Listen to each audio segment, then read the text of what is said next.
जय श्री राधे, जय श्री श्याम। आज हम महाभारत के आदि पर्व की तृतीय अध्याय की यानी तीसरे अध्याय की कथा वर्णन करने वाले हैं। तृतीय अध्याय में समुद्र मंथन की कथा आती है।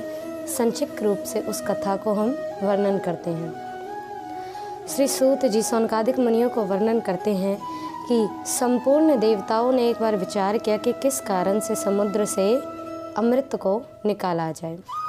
तो बारंबार प्रभु नारायण से प्रार्थना करी और समुद्र का मंथन कैसे किया जाए। तो प्रभु नारायण ने उन्हें प्रकट होकर के कहा कि तुम मंद्राचल पर्वत को लाओ और समुद्र में उसे ले जाकर के मंथन करो।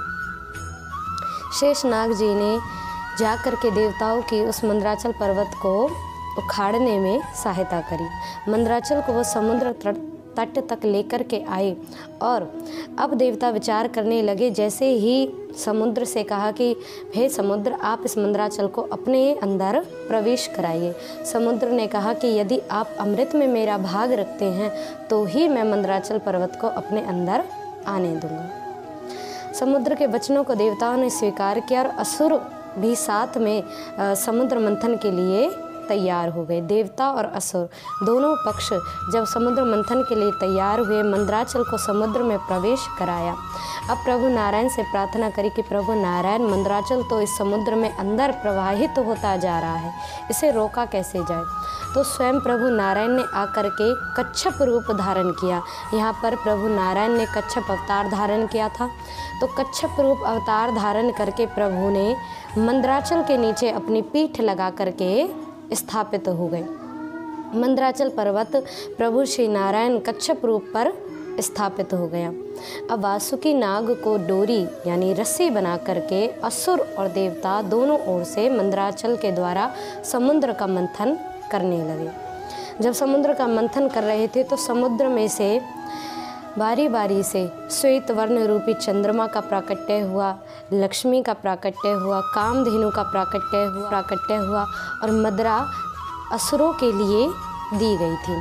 तो आगे इस समुद्र मंथन से उच्च शैव घोड़ाई का प्राकट्य हुआ, ऐरावत हाथी का प्राकट्य हुआ, अनेकों अप्सराओं का प्राकट्य हुआ।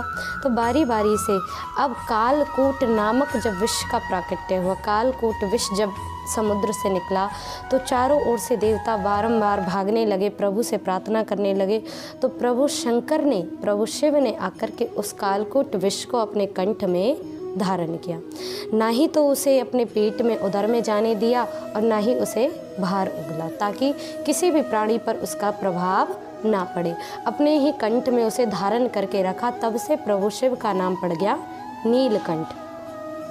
तो आगे इस समुद्र मंथन से धन्वंतरी जी एक अमृत कलश लेकर के प्रकट हुए थे। तो उसी समय देवता और असुर कहने लगे ये हमारा है, ये हमारा है, मेरा मेरा करके आपस में विरोध उत्पन्न होने लगा। तो उसी क्षण असुर अमृत कलश को लेकर के वहाँ से भाग गए। अमृत कलश को लेकर के पाताल लोक में चले गए। अब देवताओं ने प्रार्थना करी प्रभु नारायण से कि प्रभु, देवताओं का ही अधिकार है अमृत पर, तो कैसे इन असुरों को मिले। क्योंकि अगर असुर अमर हो गए तो प्रभु आप जानते हैं कि चारों ओर पृथ्वी पर कैसा दुष्प्रभाव वो फैलाएंगे।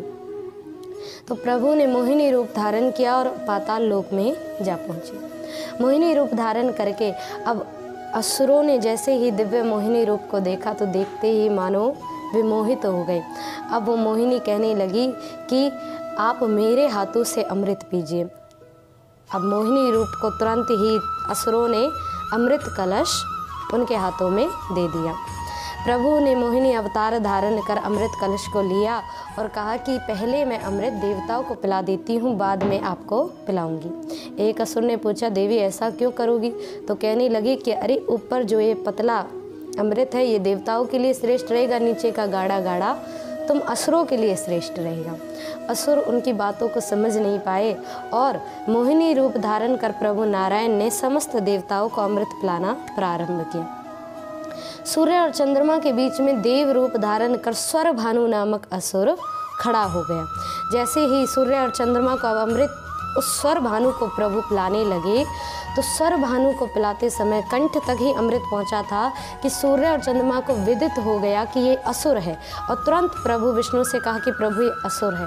प्रभु ने मोहिनी रूप त्याग करके अपना दिव्य रूप धारण कर और सुदर्शन चक्र से उसका शीश धड़ से अलग कर दिया।